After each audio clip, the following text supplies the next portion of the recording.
Hello friends, welcome back to my channel. আমি এখন বর্তমান আছি ডিগবয়। তো ডিগবয় এখানে সামনে লিডু আছে, আসামের একটি জায়গা। তো যাই হোক, শেষ প্রান্তে আর কি আসামে। তো ওখানে কয়লার খনি আছে। তো জামাই বলল চলো এখান থেকে সামনে ঘুরিয়ে নিয়ে আসি। তো সেই উদ্দেশ্যেই আমাদের যাওয়া। তো তোমাদের কাছেও আমি যতটুকুন পারবো আসামের একটা কয়লার খনির জায়গা যে আছে সেটা তোমাদের সাথে শেয়ার করবো। তো চলো আমরা সবাই মিলে যাচ্ছি, সাথে তোমরাও দেখে নিও। কোথায় যাচ্ছ ভাই? ওখানে ওখানে কোনখানে? নাম কি? জিজু। তো কয়লার খনি দেখবো বলে আমরা তো বাড়ির থেকে বেরিয়ে গেলাম। যাওয়ার পথে ঠিক করলো যে মিউজিয়ামটা যাবো, ওদের টাউনশিপের ভিতরে যেটা মিউজিয়াম আছে IOCL-এর। তো সেখানে গেলাম। যাওয়ার পরে এই যে গেট বন্ধ, কারণ দুপুরবেলার টাইম, ওরা এখন খুলবে না, টাইমিং আছে একটা। তো আমরা ওখান থেকে বেরিয়ে পড়লাম। এই যেগুলো টাউনশিপের সাইডগুলো যে ওয়াল দেওয়া আছে মিউজিয়ামে, তো সেগুলোই একটু তোমাদেরকে একটু দেখিয়ে দিলাম। তো আস্তে আস্তে আমরা টাউনশিপের থেকে বের হয়ে মেন রোডে এসে গেলাম। মেন রোডে আসার পথে দুই সাইডে খুব সুন্দর চাপাতি বাগান। আর তোমরা তো জানোই আসামে যে চায়ের জন্য বিখ্যাত, তো সেই জন্য চারিদিকে চা বাগানে ছড়ানো, এইসব সাইডে বিশেষ করে অল্প আসামের শেষ প্রান্তে। তো খুব ভালো লাগছিল। আর যাওয়ার পথে একটা স্কুলও পেয়েছি। স্কুলটা দেখে, স্টুডেন্টদেরকে দেখে আমার মনটা সেই 35-40 বছরের আগে চলে গেল। আমরা কত এনজয় করেছি ছাত্রকালীন থাকার সময়, কত ফ্রেন্ডসদের সাথে কত এনজয় করেছি, সেগুলোই মনে পড়ছিল। আর খুব মনটা খারাপ লাগছিল। আর দেখো আমাদের আসামের আমি প্রত্যেকটা ভিডিওতে বলি, সত্যি প্রকৃতি কি সুন্দর। দেখো তোমরা নিজেরাই দেখো, গাছগুলো যেন আমাদেরকে স্বাগতম জানাচ্ছে মাথাটা নুয়ে, এরকম মনে হচ্ছে। এত ভালো লাগছে যে আমাদের এখানের সিনারিগুলো, প্রাকৃতিক সৌন্দর্য, গাছগুলোও দেখে মুগ্ধ হয়ে যায়। আর এইদিকে দেখো কয়লার রানী মার্গেরিটা লেখা আছে। আমরা আস্তে আস্তে মার্গেরিটা এসে পৌঁছালাম। হ্যাঁ, আই লাভ মার্গেরিটা আর কয়লার রানী এটা লেখা আছে। তো আমরা আস্তে আস্তে মার্গেরিটায় ঢুকে পড়লাম। এখানে একটা জিনিস এত ভালো লাগছে, কোনো দিকে কোনো সেরকম গাড়ি ঘোড়ার সেরকম জ্যাম নেই। তারপর ফ্যাক্টরি বলো, কোনো কিছু নেই। এত শান্ত পরিবেশ, চারিদিকে যাচ্ছি আর একটু ঠান্ডা ঠান্ডাও ভাব। এদিকে নাকি একটু ঠান্ডা ঠান্ডায়, গরমটা নেই সেরকম।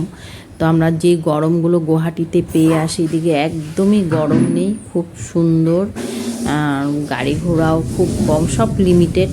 তো যাই হোক, বাড়ি ঘরও সেরকম নেই। খুব ভালো লাগছিল এই জায়গাটা। তোমাদেরকে বলে বোঝাতে পারবো না, উপভোগ করার মতন একটা জায়গা। তো যাই হোক, আমরা এই করে আস্তে আস্তে চলে আসলাম কয়লার খনির দিকে, লিডুর দিকে। তো দেখো জামাইও আমাদেরকে সব বুঝিয়ে দিচ্ছে। এখন আবার গাছ উঠছে, এই জায়গাগুলো সোজাতে দেখো, এগুলা জায়গা এখন ঘাস উঠছে। তখন আমরা ফার্স্ট টাইম যখন আসছিলাম তখন ঘাস ছিল না। পুরা টুইদা কয়লা টয়লা বাই করে আবার মাটিগুলো ওখানে রেখে দিয়েছিল, এরকম ভাবে ছিল কন্ডিশন। যতই পাহাড় ছিল, এগুলো এখন ঘাস, নতুন নতুন ঘাস উঠছে, কালো কালো আছে তো দেখা যাচ্ছে। হ্যাঁ, ওগুলো সব কয়লা ওখান থেকে উঠায় এসে করছে। আবার পাহাড়ের মতো স্তূপ করে রাখছে, আবার পাহাড় হয়ে গেছে। গেছে এই জায়গা কয়লা থুরি পারে, পুরো কয়লা খনির কয়লা টয়লাকে উঠায় এসে করে রাখছে। দেখা যায় না আমাদের এই দেখো এখানে ট্রেন আছে, ওই দেখো পুরো কয়লা জমা করে রাখছে। দেখো উপরের সাইডে দেখছো, ওই যে কয়লা জমা করে রাখছে, ট্রেন এসে নেওয়া যায় না। ওই যে উপরে কয়লা, এখান থেকে এসে কয়লা লয়ে যায়, কালা কালা দেখছো না? ওই যে আগেও আছে, মোবাইলে দেখায়, আগেও আছে, মোবাইলে আগে নাই, আগেও আছে। কত জমা হয়। হ্যাঁ, ওগুলো জমা করে রাখছে অন্য জায়গার থেকে, উঠা এখানে এসে রাখছে। এখানে আলটিমেটলি জিনিসপত্র লয়ে যেতে লাগবো না, তো সব মালগাড়িতে উঠাই দেবো, মালগাড়ি লয়ে যাবো। আর এখান পর্যন্ত মনে হয় এই ট্রাক ফ্রাক গুলো যে আছে, ট্রাক ফ্রাক গুলো নানা জায়গার থেকে উঠে এখানে এসে নিয়ে রাখে, বুঝলা? এই এক গাদা ট্রাক দেখছো না সব দিকে, চারিদিকে এগুলা কাম করে। আবার এখান থেকে উঠে ট্রেন গুলো লয়ে যাবো, এরকম করবো। এই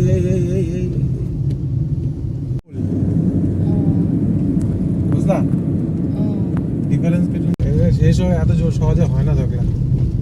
তেলও এরকম, ইসেও এরকম, কয়লাও এরকম। এই জায়গাটা ভীষণ বাজে।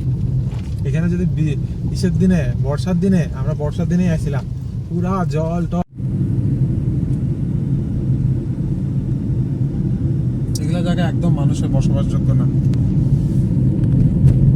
মানুষ বসবাস করতেছে, দেখো এটাই করতেছে, মানে ভালোভাবে বিল্ডিং টিল্ডিং বানায় বসবাসযোগ্য না।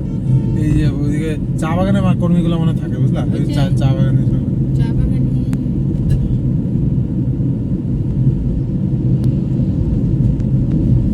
ওই দেখো কাটাকুটি দেখছো, কি কাটাকুটি? ওই যে রাইট সাইডে পুরো মাটি রেটে কাটাকুটা কি কাটতেছে, কেমনে কাটতেছে, মেশিনও টেশিনও কিছুই দেখা যায় না, ভগবান জানে।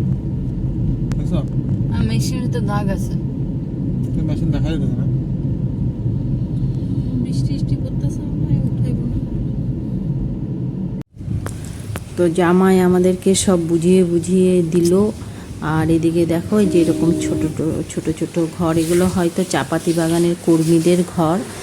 আর এখানে একটা খুব চাপাতি বাগান দেখে আমরা দাঁড়িয়ে পড়লাম। আর এই যে দেখো কর্মীরা এভাবে বৃষ্টি পড়লে মাথার উপরে এরকম একটা বেতের টুপির মতন পরে ওরা যায়। আর পাখির কি সুন্দর গান।